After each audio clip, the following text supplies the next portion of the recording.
Well, I want to welcome you back to Road Talk, Navigating Your Journey. I hope you're having a great day, and as always, thank you for tuning in today to spend a little bit of time with us in God's Word. We are making our way through this series, How to Ruin Your Life by 35. We have just a few lessons left in this series, and today we're going to talk about one of the lessons that I think is the most important of all 10. If you want to ruin your life by age 35, or really by any age in life, then you need to disregard the truth about marriage. Disregard the truth about marriage. If I were to ask you, what is the first most important decision of your life? What do you think you would say? Most people would say, when I decided to become a Christian. And I would wholeheartedly agree with that assessment. But what if I asked you, what is the second most important decision of your life? I think most people would say, who I marry. And while that is certainly an extremely important decision, I don't think it's the second most important decision of your life. In fact, Steve Farrar makes this statement in his book, and I think he's spot on. He said the second most important decision of your life is whether you are going to divorce your spouse. People marry people all the time, not realizing what they're getting into or maybe even who they're marrying, but the decision to stay married is certainly more important than the decision of who you marry. In fact, Steve Farrar also makes this observation. He says, before you consider marriage, you must decide what you believe about divorce. And as important as it is to consider who you're going to marry, it's even more important to consider what we're going to do if maybe this marriage doesn't pan out the way that we thought that it would. It's crazy to even say this, but in our country today, in the United States of America, it's easier to divorce your spouse than it is to fire an employee. I mean, HR policies and government policies protect people's right to work more than the United States law or state laws protect someone's right to remain married. It's easier to divorce your spouse than to fire an employee. And every divorce is the result of either one or both parties breaking their word. Divorced couples made the same vows that happily married couples made. And so today in this episode, I want to mention just a few timeless truths about marriage, that if we disregard these truths about marriage, we are certainly going to ruin our lives. Truth number one, marriage can be a dream or it can be a nightmare. If the person you're dating, who then becomes your fiancé, is not your best friend before the wedding, they're not going to be your best friend after the wedding either. After you get married, there are many reasons that people have conflict. And if you can't enjoy each other's company more than anyone else before you tie the knot, it's going to be even harder for you to enjoy that company once you enter that journey of marriage. I've often said that your spouse is the thermostat for your life. Now, you're the thermometer. You control your own temperature. But your spouse is more like the thermostat, because your spouse is going to control the temperature of your surroundings. Your spouse is going to control the type of relationships that you have with other people, or how you feel about your job, or how you produce at work, or what type of environment you have in your home when you return home from work. You're the thermometer. You control your own temperature, but your spouse is the thermostat. They control the temperature of your surroundings. And it is much better to be single and content than to be married and miserable. It's interesting that we can take a great example of this dynamic by looking at two great preachers of the 17th and 18th centuries. Two preachers named Jonathan Edwards and John Wesley. Jonathan Edwards was one of the greatest theologians that America ever produced, and Wesley was one of the great theologians of England. In fact, it's estimated that John Wesley rode over 250,000 miles on a horse traveling England to preach. And whenever he would ride on that horse to go preach, he would always ride away from home. Jonathan Edwards, however, had a great relationship with his wife. They weren't just best friends, they were lovers, they had many kids. John Wesley and his wife never had any children. And there are many reasons for that. One of the greatest ones probably because they did not have a healthy marriage. They did not have intimate relations. In fact, on one occasion, John Wesley received word that his wife had a terrible fever and that she was near death, and so he rode home on his horse from preaching around England. And when he got home, just a couple of days later, his wife's fever broke, and Jonathan Edwards immediately went back out on the preaching trail. He could not stand to be at home with his wife. Now, Jonathan Edwards and John Wesley both did incredible things, but only one truly had a happy home life, and that was Jonathan Edwards. What was the main difference? It wasn't their faith. It wasn't their understanding of God's word. It was who they married. Jonathan Edwards had a beautiful marriage, and John Wesley did not. That's because marriage can either be a dream or a nightmare.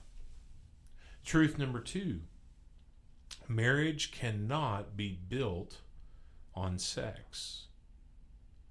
Life changes, attraction changes, intimacy changes. In the last episode on dating, we talked about different criterion for compatibility. And we mentioned 5 different areas. We talked about intellect, we talked about social compatibility, we talked about emotional compatibility, volitional compatibility, and also physical compatibility. But physical attraction cannot be the most important criterion when searching for a spouse. Because even if you're physically attracted to them right now, do you think they're going to look that way when they're 55? When they're 65? You can marry the most attractive person on earth, but if you don't have a good emotional relationship or spiritual relationship, if you're not on the same page for what you want in life, that physical attraction is going to run out very quickly. Rather, marriage is built not on sex, but on sacrifice and submission. In Ephesians chapter 5, Paul describes the relationship of a husband and wife to that of Christ and the church. And Paul writes in Ephesians chapter 5, verses 31 through 32, "For this reason, a man will leave his father and mother and be united to his wife, and the two will become one flesh. This is a profound mystery, but I am talking about Christ and the church." That phrase, "for this reason," is very important. What reason? What reason does a man leave his father and mother to become united to his wife? We don't leave our upbringings to have sex. We leave father and mother. We leave our upbringing to become one in a relationship with another human being that is compared to the relationship of Christ and the church. This is a relationship that is built on sacrifice and submission. Truth number 3, marriage must run constant inventory. A healthy marriage today does not guarantee a healthy marriage tomorrow. I mean, this is true in so many areas of life outside of marriage. It's true in financial planning. It's true in making investments. Responsible people look at their portfolio every year to consider if they need to reallocate their investments, if they need to invest a little bit differently in a different type of stock or different type of mutual fund, because markets change, lives change. And just because it's working now doesn't mean it will always work.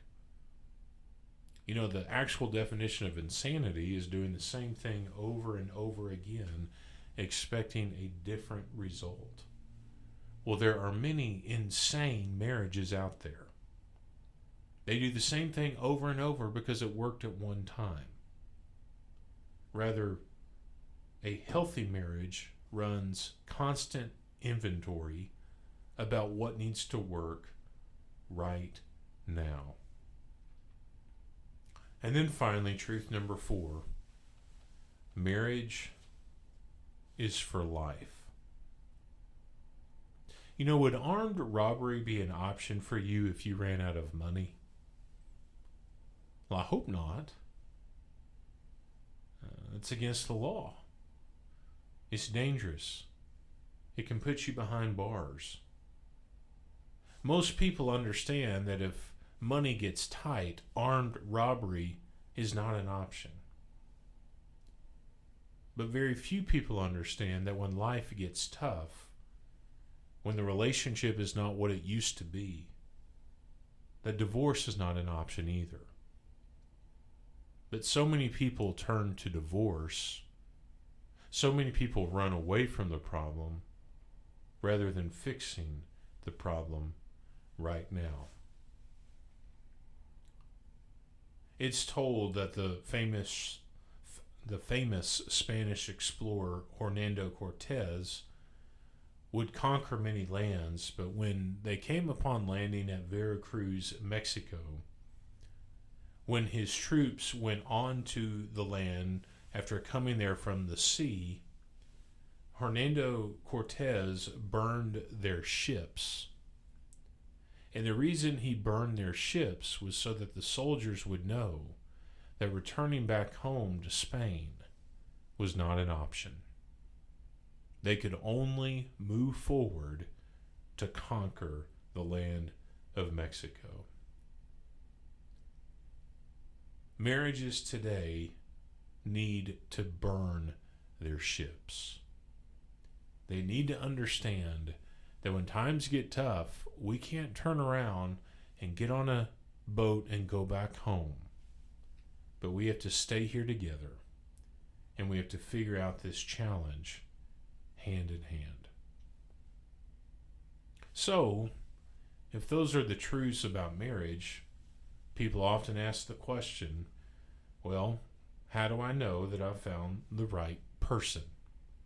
What should I be looking for? I mentioned this in the last episode about dating, so I think it's good to mention it again.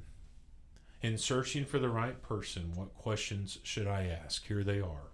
Number 1, what kind of marriage do I want to have? Not who am I going to marry, but what kind of marriage do I want to have? Number 2, what kind of person do I need to look for? And where will I find them? If you want a person who is spiritually sound and spiritually grounded, you're not going to find them in unspiritual, carnal, worldly places.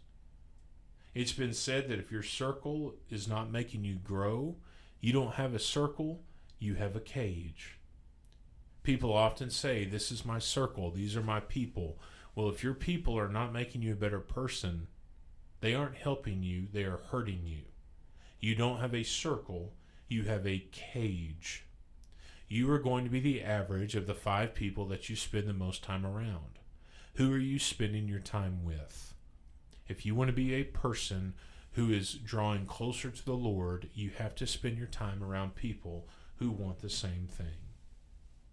And then number 3, what kind of person do I need to be?